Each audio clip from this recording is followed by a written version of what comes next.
everyone, as you all know, 35mm is my favorite focal length, so I am so excited to be testing out the Nikkor 35mm f1.4 today. So I have the Nikon Z8, that's what we'll be using the lens on today. We have a portrait photo shoot to get to, so let's get started.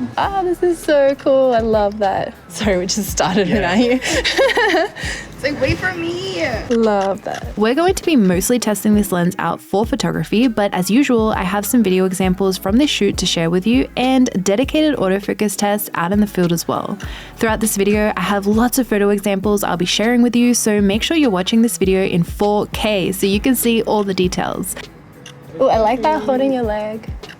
Maybe this one you can have it down and then that one you can hold your foot.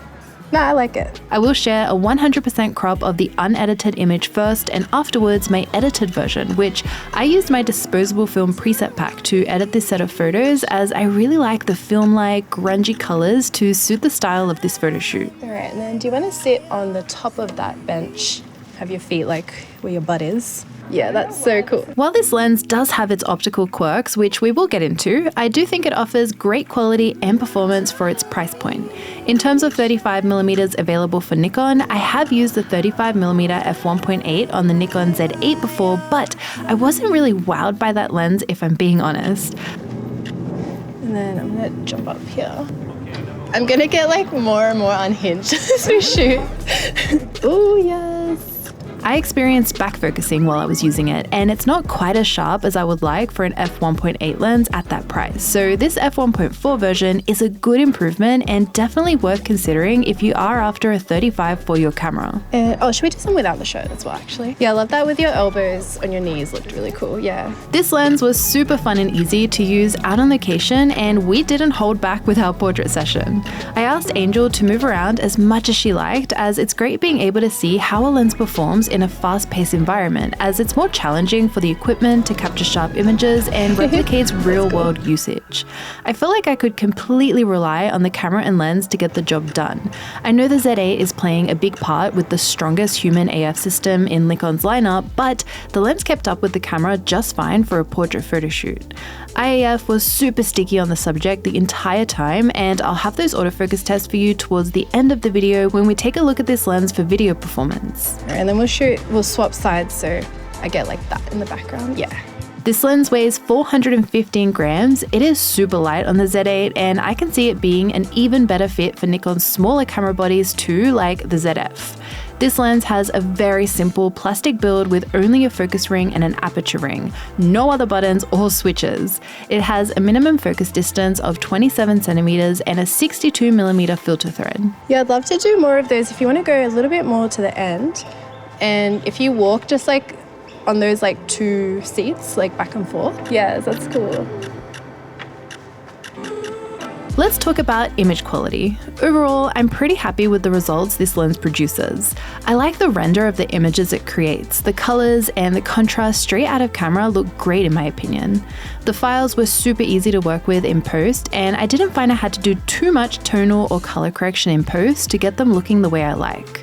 I did the majority of the photo shoot wide open at f1.4, and I also have a few example images at f2.8 for you to look at a little bit later on during this photo shoot. Oh, I love this. I'm gonna see.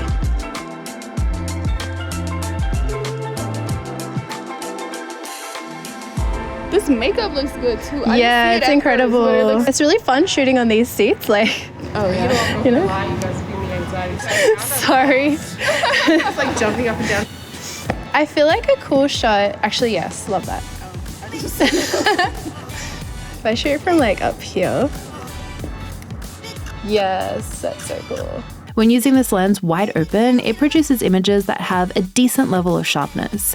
You can see quite a lot of skin texture and fine details in the photos of Angel. I find the closer up I am to the subject, the sharper and clearer the images appear, and the further away I am from the subject, the less sharpness and detail there is. I find this level of sharpness pretty acceptable for a lot of styles of photography though, including portraits. You will see later on, as you bump your aperture up to f2.8, the sharpness and overall image quality improves even more. Did you want to lean maybe like your elbow on that bench, you can kind of like... I unknowingly picked a location to do this photo shoot that would slightly hide one of the characteristics of this lens, which is the bokeh. I used this 35 before the 50mm f1.4, which I already have a review video uploaded on my channel, and I'll leave a link down below if you want to watch it. It turns out both these lenses have very similar looking bokeh to each other, and the style of this bokeh I think is pretty divisive.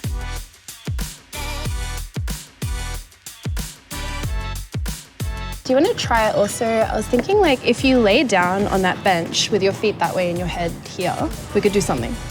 That's so cool. If I go here, oh, that's so cool. Some photographers will love it as it mimics an old school vintage lens style bokeh, and for others, it just won't be their cup of tea. While this location plays to the bokeh's strengths, here are some sample photos I took in a more natural location where you can see a lot of bokeh in the background. As you can see, it is very textured. In locations like these, I find the bokeh to look too distracting thanks to this texture. So in my opinion, just like the 50 f1.4, the bokeh of this 35 is definitely going to be a big factor as to whether or not this lens is for you. Maybe I'll get like a full body shot. Love. I'm like learning to get more story images, you know? All right, perfect.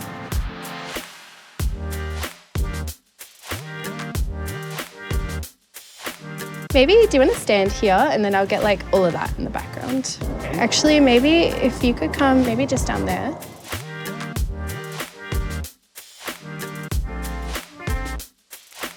This 35mm f1.4 makes use of 9 rounded aperture blades, and when using it wide open, the bokeh is nice and round. This lens produces significant chromatic aberration, so this is definitely something you'll need to consider as it'll add an extra step to your editing workflow, having to fix the fringing in post. And then I think we'll keep going with like the red scheme because like it looks good. Let's just sit in like the middle, get like a bit more of like a close up there. There is also a small halation or blooming effect happening in some of the highlights of the images I've taken. You can especially see it in the finer details such as in Angel's hair right here. This is not fixable with a simple slider in post, but on the plus side, it's only really visible if you zoom in to 100% to look for it. When you see the image in a fit to view, you can't tell that's happening in the hair.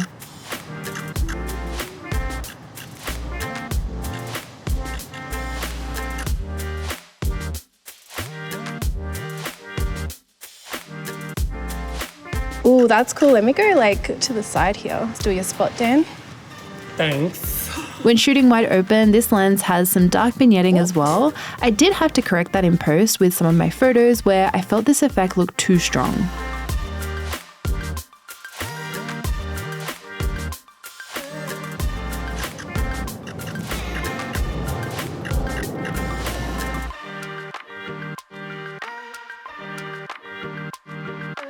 We're like, how can we use these chairs in every single way possible? Yeah, but like these poles in the background are a little bit annoying. I'm like trying to avoid them. They come out at the top of her head.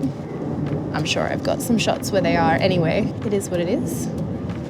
Yeah, I'll do one more full body at f2.8 and then we'll go there and get some backlit shots. I was thinking if you get on the red, that second red bench, and we'll just go into the middle. Yeah, that's super cool.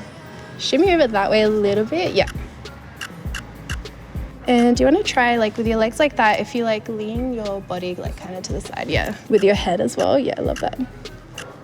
Is this lens worth it over the 35mm f1.8? That is difficult to say because, as I mentioned, I was experiencing quite a lot of back focusing when I used it also on the Nikon Z8.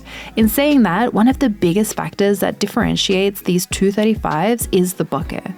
As someone who works a lot in more natural locations that tend to produce more bokeh due to the backdrops I use, bokeh quality is extremely important to me. This 35mm f1.4 has more textured bokeh, and thus it can look more distracting in situations like that compared to the f1.8, which has smoother looking bokeh.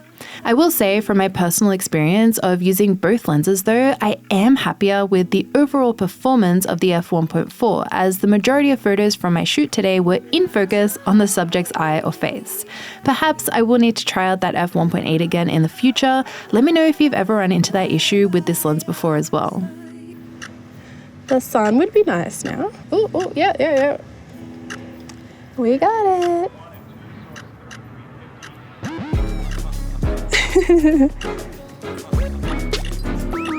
Cool. And do you want to sit up on that as well?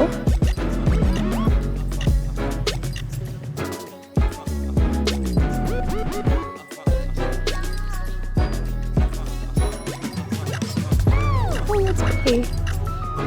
I love stretchy poses. We did manage to catch some sun right towards the end of the photo shoot, and I'm so thankful we did. And then if you want to do kind of like a looking away profile kind of shot too. I actually quite like the lens flare this lens produces. We have some quirky, colorful rings happening, which are right off to the edge of the frame, so luckily they don't cover the subject's face, which is a plus. And there are also some smaller flares right where the sun is. One more idea. Are you able to put a foot up here, or that's too much? Like lean across? That's cool, that's cool. I love that. If you wanted to put your foot down, I've got a really nice framing here as well. Yeah, I love. All right, and the sun's gone. Woo, that was so good. So insane. I love.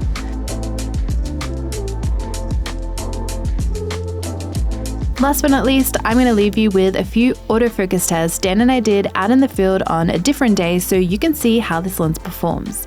Dan also captured some B-roll of Angel, which I'll play right at the end too if you want to see this lens being used in a way that replicates real-world usage. For these tests, I'm letting the camera and lens do all the work to see how well it can perform. I have the Z8 set to people subject detection in continuous autofocus and auto area AF for my focus area mode. The lens is super snappy at catching focus on the subject when their eyes are hidden and then reappear in the frame. It does an okay job at keeping focus on the subject as they are moving around in the frame, but you can see it slipping in and out of focus quite a lot as I move around, which can look pretty distracting, especially if you shoot video wide open at f1.4 like this.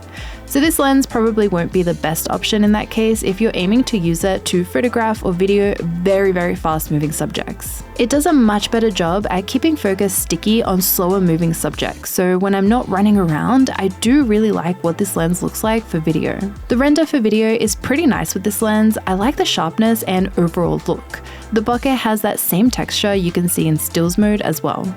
That is all I have for today's photo shoot. I had so much fun in today's location, so let me know which ones were your favorite photos in the comments, and let me know what you think of this lens as well. But as always, thank you so much for watching. I make new videos every single week, so I'll see you all next time. Bye.